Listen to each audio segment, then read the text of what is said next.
Uz niz programa koje će prirediti Gradska knjižnica, svake godine u programe mjeseca hrvatske knjige uključuje se i slavonsko-brodski ogranak Matice Hrvatske. Ovogodišnji će program imati posebno svečani ton, jer ogranak obilježava 20 godina postojanja i aktivnog rada. Koliko aktivnog i plodonosnog najbolje govori više od 40 naslova koje su tijekom godina izdali. Na posljednjem kritičkom izdanju sabranih dijela Ivane Brlić-Mažuranić radili su 3 godine, a vrijedno je djelo čak i nagrađeno posebnom nagradom Matice Hrvatske. Mi smo ponosni na ovo izdanje i ako na ovoj razini budu i ostalih 6 svezaka, doista Brod će se imati čime podičiti, ne samo ogranak Matice Hrvatske, nego dakle Brod kao grad u cjelini. Matica Hrvatska uz Državni arhiv i Samostan večeras organizira i promociju knjige Hrvatski franjevački biografski leksikon, a još nizom projekata obilježit će i dane Matice Hrvatske Slavonski Brod. U programe će tako tradicionalno ući i obilježavanje godišnjice rođenja Dragutina Tadijanovića i njegova su brojna djela objavljena zahvaljujući Matici Hrvatskoj,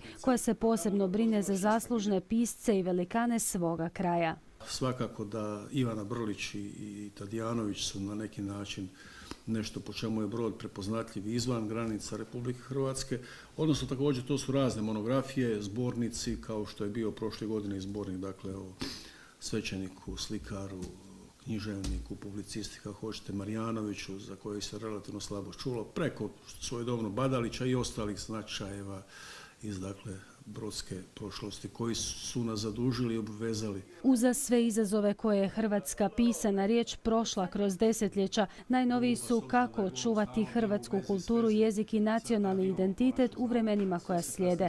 Ulazak u Europsku uniju te doba informatizacije, globalizacije i interneta samo su neki od izazova. I dok će borba za vlastiti nacionalni kulturni identitet ovisiti o generacijama koje slijede i njihovim svjetonazorima, iz Matice Hrvatske ističu optimizam kada je pisana riječ u pitanju, jer papir i knjigu teško je zamijeniti elektronskim zapisom.